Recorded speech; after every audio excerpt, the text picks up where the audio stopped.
তো এই গল্পের শুরুতে আমরা দেখতে পারি একটা ক্লাসরুমে অনেকগুলো বাচ্চারা ক্লাস করছিল।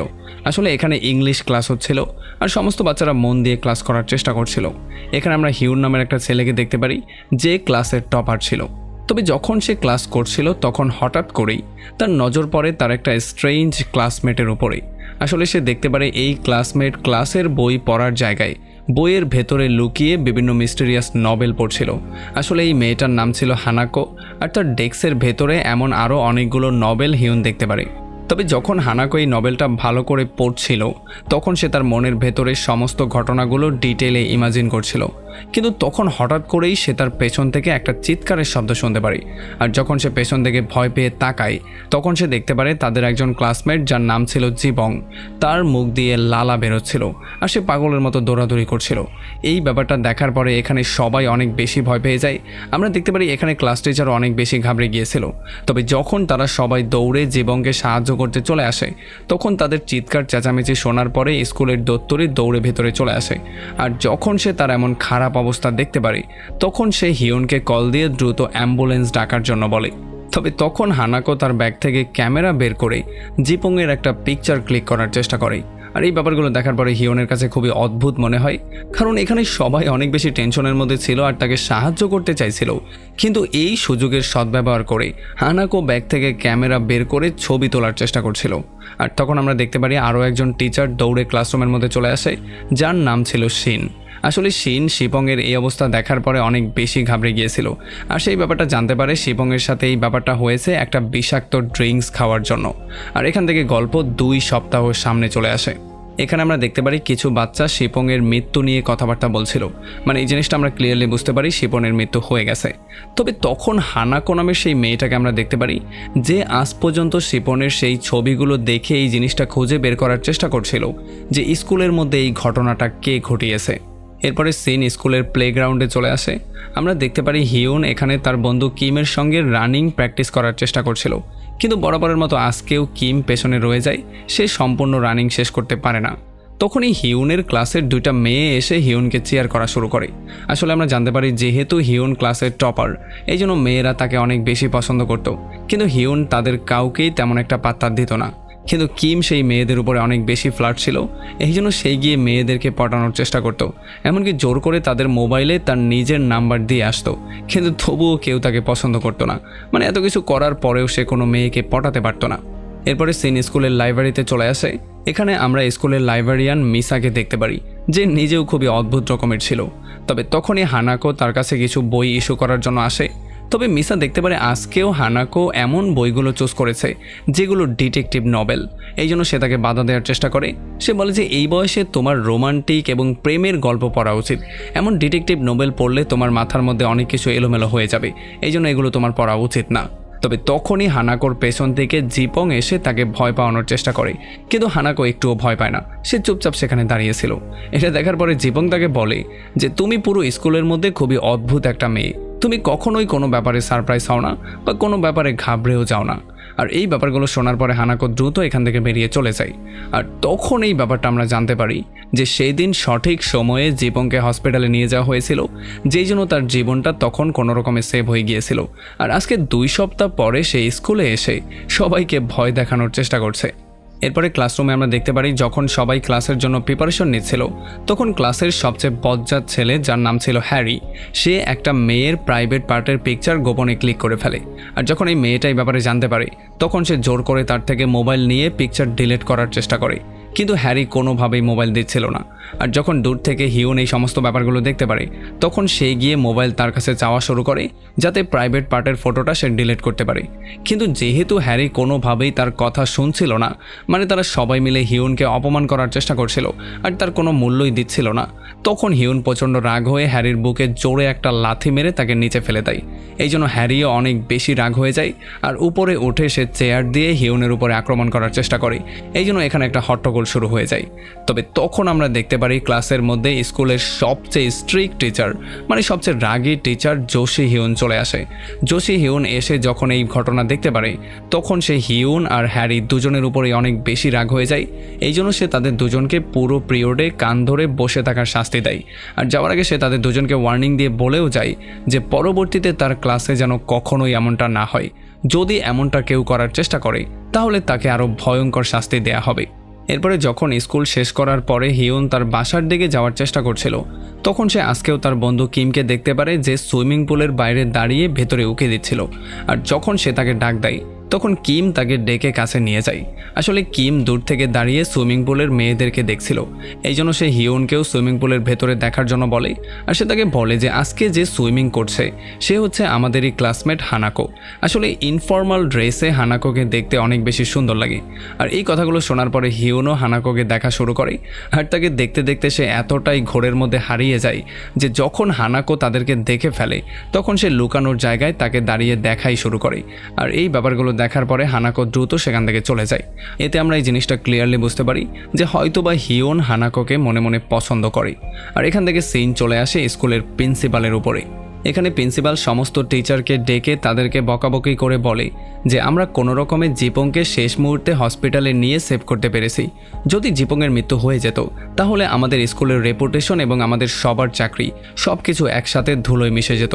এই জন্য এই ঘটনা যেন আবার না ঘটে এই ব্যাপারে আমাদেরকে সর্বোচ্চ ফোকাস দিতে হবে।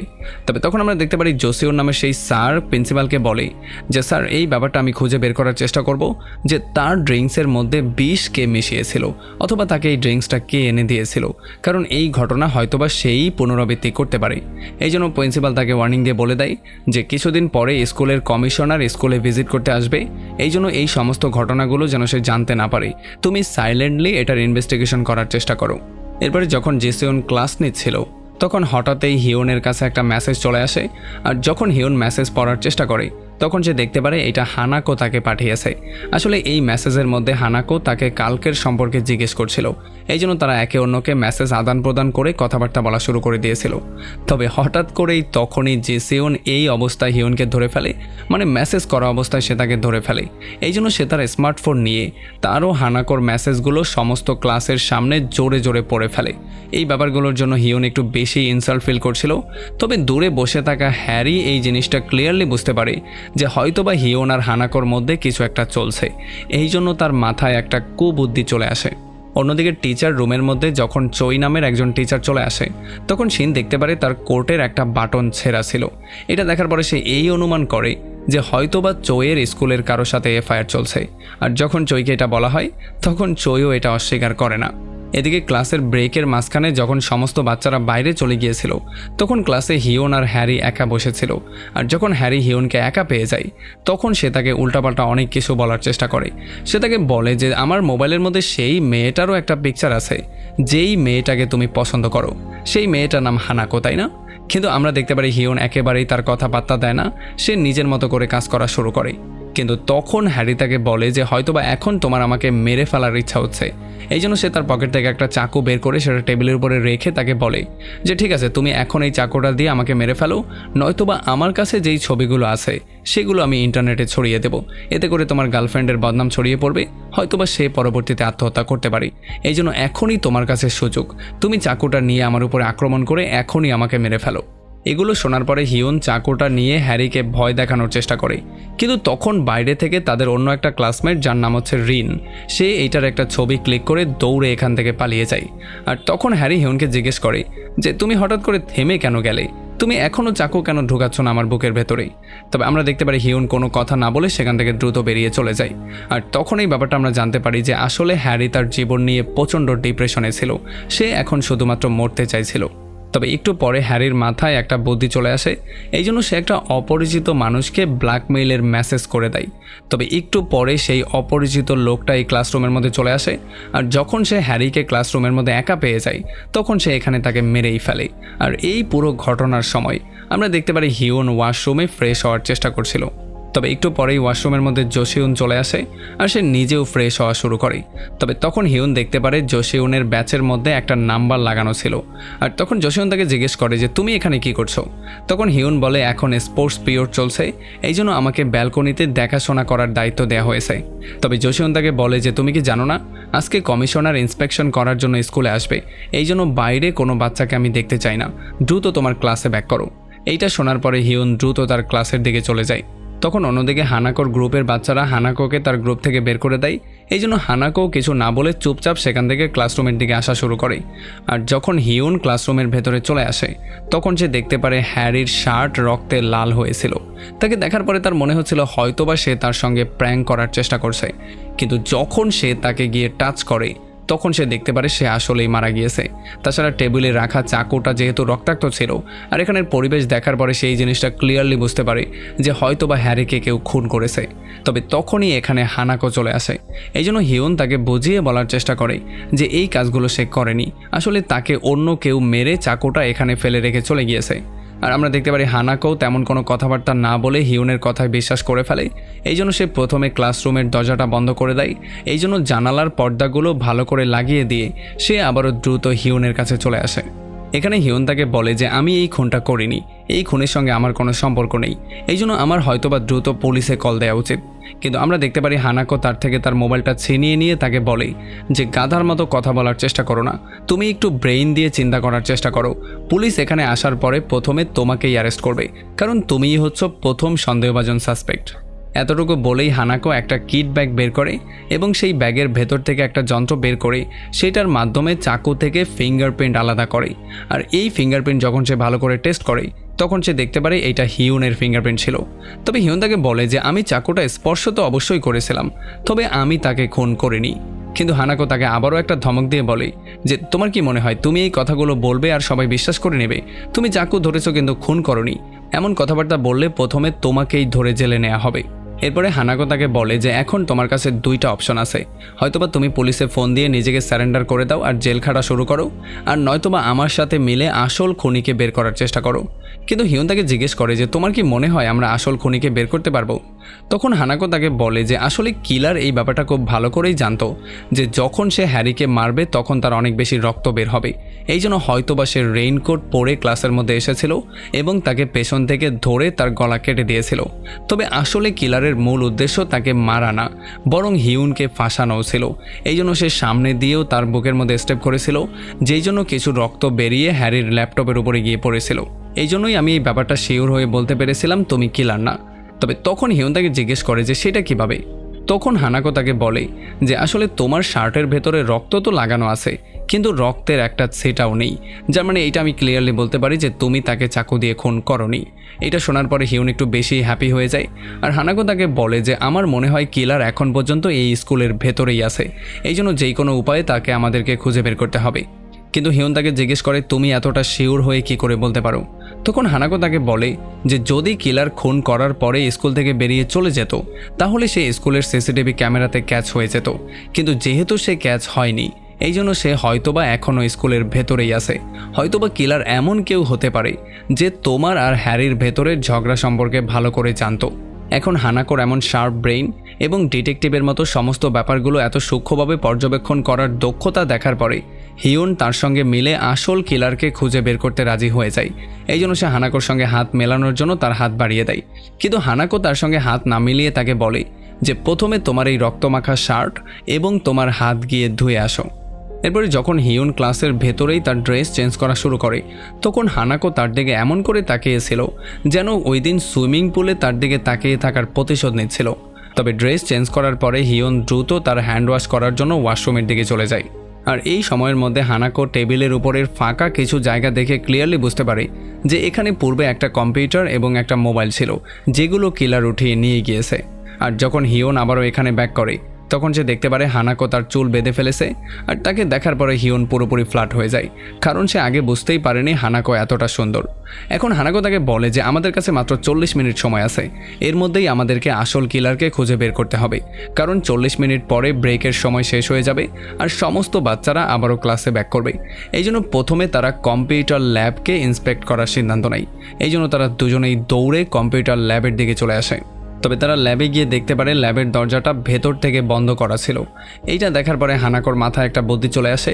সে তার গলার চেনটা খুলে সেটার সঙ্গে একটা ম্যাগনেট লাগিয়ে সেটাকে কোনো রকমের লকের ভেতরে ঢুকিয়ে লকটাকে কোনো রকমে পেঁচিয়ে আনলক করে ফেলে। আর এই ব্যাপারটা দেখার পরে হিউন পুরোপুরি শকড হয়ে যায়। তখন হানাকো তাকে বলে যে আমি এগুলো মিস্ট্রি নোবেল পড়ে শিখেছি। এরপর তারা দুজন কম্পিউটার ল্যাবের মধ্যে চলে আসে আর এখানে ল্যাবের কম্পিউটার ওপেন করে। তবে এই কম্পিউটার পাসওয়ার্ড প্রোটেক্টেড ছিল, আর এই পাসওয়ার্ড তাদের টিচার জোশি হিউন বানিয়েছিল। এই জন্য তখন হিউনের মনে পড়ে যে জোশি হিউনের ব্যাচের ভেতরে সে একটা নাম্বার দেখতে পেয়েছিল, আর যখন সেই নাম্বারটা মনে করে সে হানাকোকে বলে আর হানাকো এই নাম্বার টাইপ করে, তখন তারা দেখতে পারে এইটাই ছিল সঠিক পাসওয়ার্ড। আর যখন তারা এই কম্পিউটারে ভালো করে সার্চ করা শুরু করে, তখন আমরা জানতে পারি এই কম্পিউটারের ভেতরে স্কুলের প্রত্যেকটা স্টুডেন্টের জন্য আলাদা আলাদা প্রোফাইল রয়েছে। আর তখন অন্যদিকে আমরা দেখতে পারি টিচার শিন অনেক বেশি ঘাবড়েছিল। আসলে সে অনেক বেশি ঘাবড়াতে একটা লোককে কল দিয়ে বলে যে আমি তোমার কাজ করে দিয়েছি, এখন প্লিজ আমাকে আর ডিস্টার্ব করো না। এরপরে হিউন আর হানাকো দুজনেই আবারও ক্লাসরুমে চলে আসে, আর এখানে হানাকো কমিশনারের একটা ফেক আইডি বানিয়ে টিচারদের গ্রুপের মধ্যে একটা মেসেজ পাঠিয়ে দেয়। সেখানে সে বলে যে আজকে কি কোনো টিচার ক্লাস মিস করেছে, অথবা যদি লেট করে তাহলেও সেটার রিপোর্ট আমার দরকার, দ্রুত আমাকে রিপোর্ট করে জানান। অন্যদিকে স্পোর্টস টিচার এই ব্যাপারটা নোটিস করে ফেলে যে এই মেয়েদের সিরিয়ালের ভেতরে হানাকো ছিল না। এই জন্য সে রেন নামের সেই মেয়েটাকে হানাকোকে আনার জন্য পাঠায়, আর রেন দৌড়ে ক্লাসরুমের দিকে আসা শুরু করে। এদিকে হানাকো এই জিনিসটা সন্দেহ করছিল যে এই খুনের পেছনে একজন স্টুডেন্টের থাকার সম্ভাবনা সবচেয়ে কম, একজন টিচারের থাকার সম্ভাবনা সবচেয়ে বেশি। কারণ যদি একজন স্টুডেন্ট খুন করার পরে কোনো ক্লাসে লেটে গিয়ে পৌঁছায়, তাহলে টিচার তার এক্সট্রা সেই ব্যাগটাকে চেক করবে যেটার মধ্যে সে রেইনকোট লুকিয়ে রেখেছে। কিন্তু যদি একজন টিচার খুন করার পরে কোনো ক্লাসে লেটে গিয়ে পৌঁছায়, তাহলে তাকে কেউ কিছুই জিজ্ঞেস করবে না। সে খুব সহজেই স্টাফ রুমের মধ্যে গিয়ে তার সমস্ত জিনিসপত্র সেখানে লুকিয়ে তারপরে ক্লাসে যেতে পারবে। এই জন্য তারা দুজন স্টাফ রুমের দিকে যাওয়ার সিদ্ধান্ত নেয়। কিন্তু যেখানে যাওয়ার আগেই এখানে রেইন চলে আসে, আর রেইনকে দেখার পরে নিজেকে এবং হিউনকে সেভ করার জন্য হানাকো দৌড়ে গিয়ে হিউনকে কিস করে ফেলে, যেই জন্য রেইন দূর থেকে তাদের কারোই চেহারা দেখতে পারে না। রেইনের মনে হয় হয়তোবা তারা দুজন অন্য কোনো ক্লাসের বাচ্চা হতে পারে, যারা দুজন এখানে টাইম পাস করার চেষ্টা করছে। এই জন্য সে তাদেরকে বিরক্ত না করে দ্রুত এখান থেকে বেরিয়ে চলে যায়। আর রেইনের যাওয়ার সঙ্গে সঙ্গেই তারা দুজন চলে আসে স্টাফ রুমের দিকে। তবে সেখানে গিয়ে তারা দেখতে পারে শুধুমাত্র এখানে টিচার শিন ছিল। এই জন্য যখন হিউন তার কাছে যায়, তখন হঠাৎই হিউনকে দেখার পরে টিচার শিন অনেক বেশি ঘাবড়ে যায়, আর সে উল্টাপাল্টা বলা শুরু করে। এই ব্যাপারগুলো দেখার পরে হিউন ক্লিয়ারলি বুঝতে পারে যে হয়তোবা শিন তার থেকে কিছু একটা লুকানোর চেষ্টা করছে। তবে টিচার শিন তাকে ঝাড়ি দিয়ে জিজ্ঞেস করে যে তুমি এখানে কি করছো। তখন হিউন তাকে বলে যে আসলে কমিশনার স্যার আমাকে এখানে পাঠিয়েছিল আপনাকে ডাকার জন্য, কারণ সে আপনাকে কিছু একটা বলতে চাই। এটা শোনার পরে শিন বলে আচ্ছা ঠিক আছে, তুমি এখান থেকে যাও, আমি আসছি। এতটুকু শোনার পরে হিউন দ্রুত এখান থেকে বেরিয়ে চলে যায়, আর শিন নিজের ড্রেস ভালো করে ঠিক করে দ্রুত কমিশনারের সঙ্গে মিট করতে এখান থেকে বেরিয়ে চলে যায়। আর তার বের হয়ে যাওয়ার সঙ্গে সঙ্গেই হানাকো আর হিউন দ্রুত আবারও রুমের মধ্যে চলে আসে এবং প্রত্যেকটা টিচারের ড্রয়ার চেক করা শুরু করে। অন্যদিকে যখন শিন কমিশনারের কাছে যাচ্ছিল, তখন হঠাৎই তার কিছু একটা সন্দেহ হয়ে যায়। এই জন্য সে দৌড়ে আবারও সেই রুমের দিকে যাওয়া শুরু করে। আর তখন হিউন শিনের ড্রয়ার থেকে একটা অদ্ভুত রকমের যন্ত্র পেয়ে যায়, যেটা দিয়ে খুব সহজেই কাউকে মারা সম্ভব। আর যতক্ষণে শিন দৌড়ে স্টাফ রুমের মধ্যে চলে আসে, ততক্ষণে হানাকো আর হিউন এখান থেকে পালিয়ে চলে গিয়েছিল। এই জন্য যখন শিন তার ড্রয়ার চেক করে, তখন সে দেখতে পারে হিউন তার ড্রয়ার থেকে হ্যারির ল্যাপটপ নিয়ে পালিয়ে গেছে, যেই ল্যাপটপের উপরে রক্ত মাখা ছিল। আসলে এই ল্যাপটপ থেকে রিসেন্টলি কিছু জিনিস ডিলিট করে দেওয়া হয়েছিল। তবে হিউন একটা সফটওয়্যারের সাহায্যে রিসেন্টলি ডিলিট হওয়া সেই সমস্ত জিনিসগুলো আবারও রিকভার করার চেষ্টা করছিল। কিন্তু তখনই এখানে তাদের টিচার শিন চলে আসে, আর সে তার কাছ থেকে সেই ল্যাপটপটা চাওয়া শুরু করে। কিন্তু হিউন তাকে বলে যে এই ল্যাপটপটা আপনার না, এটা হচ্ছে হ্যারির ল্যাপটপ। কিন্তু শিন কোনোভাবেই কোনো কথা শুনছিল না, সে তার থেকে ল্যাপটপটা নেওয়ার চেষ্টা করছিল। এই জন্য তাদের তিনজনের মধ্যে হাতাহাতি শুরু হয়ে যায়। তবে একটা পর্যায়ে তারা শিনকে ধাক্কা দিয়ে নিচে ফেলে দ্রুত ল্যাপটপ নিয়ে ক্লাস থেকে বাইরে বেরিয়ে চলে যায়। তবে শিনও তাদের থেকে ল্যাপটপ নেওয়ার জন্য তাদেরকে ফলো করা শুরু করে।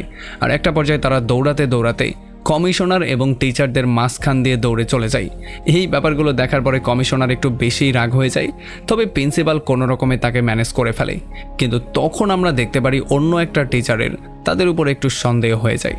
এদিকে রেইন নামের সেই মেয়েটা হিউনের যেই পিকচারটা ক্লিক করেছিল, সেটা তার বন্ধু কিমকে সেন্ড করে, যে কিনা হিউনেরও বন্ধু। আর তাকে বলে যে আজকে তোমার বন্ধু খুবই অদ্ভুত রকমের বিহেভ করছিল। এইটা দেখার পরে কিম পুরোপুরি শক্ট হয়ে যায়।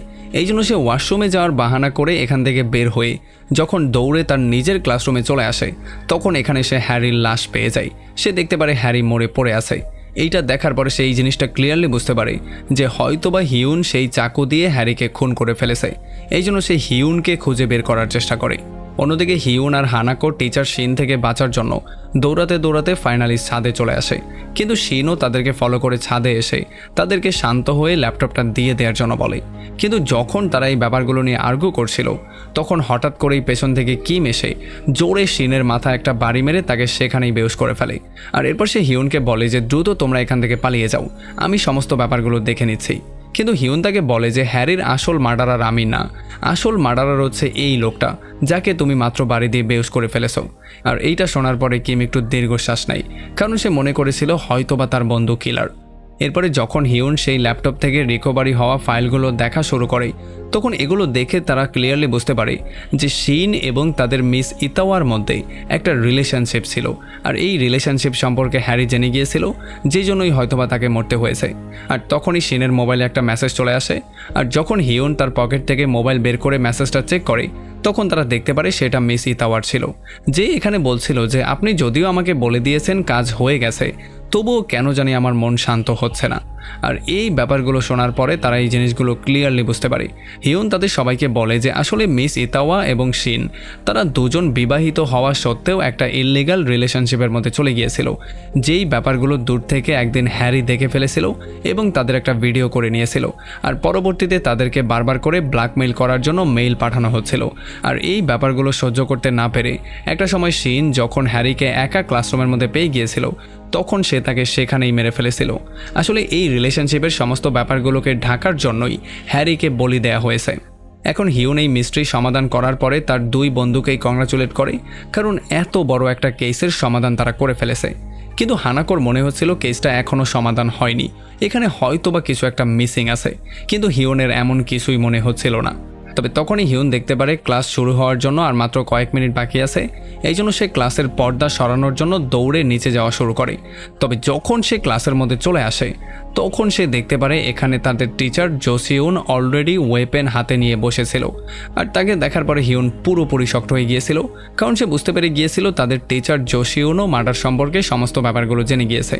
তবে জোসিউন হিউনকে বলে যে তুমি কি জানো আমার ওয়াইফ প্রেগনেন্ট অবস্থায় মারা গিয়েছিল, যদি আমার ওয়াইফের সেই বাচ্চাটা জন্ম নিতে পারত তাহলে হয়তোবা সে তোমার মতোই ক্লাসের টপার হতো। তবে হিউন এই কথাবার্তাগুলো শোনার পরে পুরোপুরি কনফিউজ হয়ে যায়, কারণ সে বুঝতেই পারছিল না তার টিচার জোসিউন তাকে কি বলার চেষ্টা করছে। এরপরে জোসিউন তাকে বলে যে তুমি এখান থেকে দ্রুত পালিয়ে যাও, যখন এখানে স্কুলের স্টাফরা আসবে তখন আমি তাদের সামনে স্বীকার করে নেব যে এই মার্ডারটা আমি করেছি, তাহলে তোমাকে আর কেউ সন্দেহ করবে না, কারণ সবাই মনে করে আমি একটা পাগল টিচার, এই জন্য আমার কথায় তারা খুব সহজেই বিশ্বাস করে ফেলবে। আসলে এখানে জোসিউনের মনে হচ্ছিল যে হয়তোবা রাগের মাথায় হিউন হ্যারিকে মার্ডার করে দিয়েছে, এই জন্য যাতে করে হিউনের লাইফ বরবাদ না হয়ে যায়, মানে তার ফিউচার নষ্ট না হয়ে যায়, এই জন্য এই খুনের দায়ভার সে নিজের কাঁধে নেওয়ার চেষ্টা করছিল। কিন্তু হিউন যে এই মার্ডারটা করেনি সেই ব্যাপারটা সে বুঝতে পারছিল না। তবে যখন সে হ্যারির বডিটাকে নাড়া দেয় তখন হ্যারির বডি থেকে একটা টিচারের বাটন নিচে পড়ে। আর এই বাটনটা দেখার পরে হিউনের মাথায় কিছু একটা ক্লিক করে, সে বুঝতে পারে হয়তোবা এখানে কোনো একটা গরমিল আছে, এই জন্য সে কিছুক্ষণ পরেই এই বাটনটা নিয়ে দৌড়ে ছাদে চলে আসে। আর এখানে টিচার শিনের বাটনের সঙ্গে ম্যাচ করানোর চেষ্টা করে, কিন্তু এই বাটন ম্যাচ করছিল না। তার মানে এই জিনিসটা তারা ক্লিয়ারলি বুঝতে পারে যে তাদের টিচার জোসিউন আর শিন তাদের দুজনের কেউই এই মার্ডারটা করেনি, মার্ডারটা অন্য কেউ করেছে। তবে এই সমস্ত ব্যাপারগুলো দেখার পরে হানাকো এই জিনিসটা ক্লিয়ারলি বুঝতে পারে যে আসল মার্ডারার কে হতে পারে। এই জন্য যখন সে সিঁড়ি দিয়ে দৌড়ে নিচে নামছিল তখন সে সমস্ত পাজেলগুলো এক জায়গায় মিলিয়ে সমস্ত ঘটনাটার সমাধান নিয়ে আসে। সে এই জিনিসটা সন্দেহ করছিল যে যেহেতু হ্যারি শিন আর ইতাবাকে তাদের রিলেশনশিপ নিয়ে ব্ল্যাকমেল করছিল, এই জন্য তারা দুজন হ্যারির ল্যাপটপ আর মোবাইল চুরি করে নিজেদেরকে সেভ করার একটা প্ল্যানিং বানিয়েছিল। এই জন্য শিন প্রথমে ক্লাসরুমে একা পেয়ে হ্যারির সঙ্গে কথাবার্তা বলতে চলে এসেছিল, তবে এখানে এসে সে তাকে মৃত পেয়ে গিয়েছিল। এগুলো দেখার পরে শিন অনেক বেশি ভয় পেয়ে গিয়েছিল, এই জন্য সে দ্রুত হ্যারির ল্যাপটপ আর মোবাইল নিয়ে সেখান থেকে পালিয়ে চলে গিয়েছিল।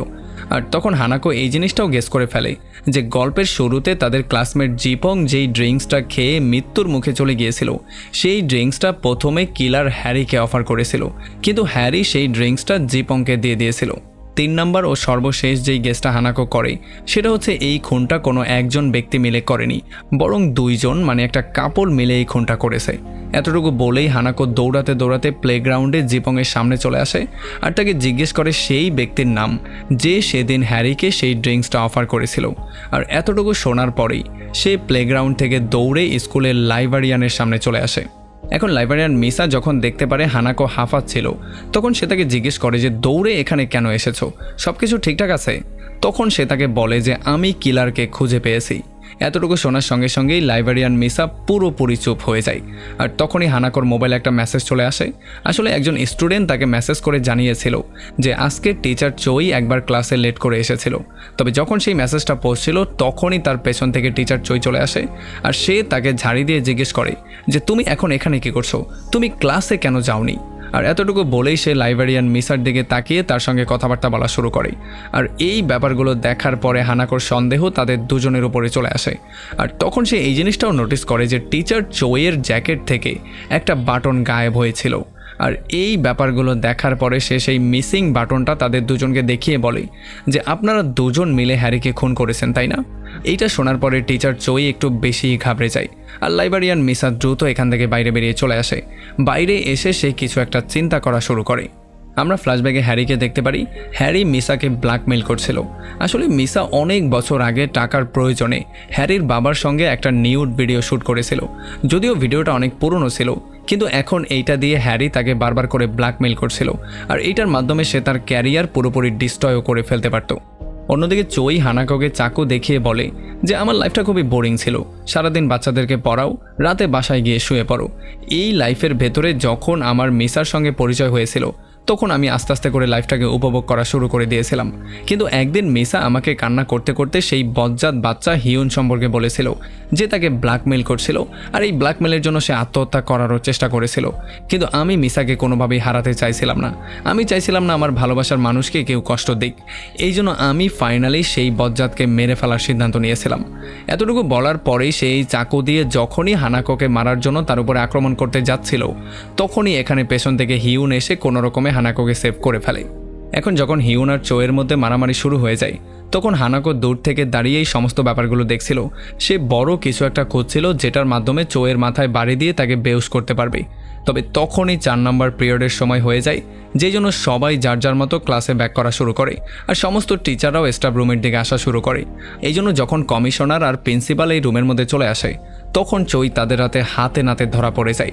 এই জন্য সে আর হিউনকে মারতে পারে না। সে দাঁড়িয়ে চিৎকার করে নিজের উপরেই বিরক্তিতা দেখানো শুরু করে। এরপরে গল্প কিছু সময় সামনে চলে আসে। আমরা দেখতে পারি এখন হিউন একটা হসপিটালে ভর্তি ছিল। তখনই তার সঙ্গে মিট করতে এখানে হানাকো চলে আসে আর হানাকোকে অন্য ড্রেসে দেখার পরে হিউন আবারও অনেক বেশি ফ্ল্যাট হয়ে যায়। এরপরে হানাকো হিউনকে থ্যাংক ইউ বলে। সে তাকে বলে যে তুমি টিচার চোয়ের হাত থেকে নিজের জীবনের ঝুঁকি নিয়ে আমাকে সেভ করেছো, এই জন্য তোমাকে ধন্যবাদ। তবে এতটুকু বলার পরেই তারা দুজন একে অন্যকে কিস করে ফেলে। আর এমনই একটা ইন্টারেস্টিং পয়েন্টে এই পুরো মুভিটা এখানেই শেষ হয়ে যায়।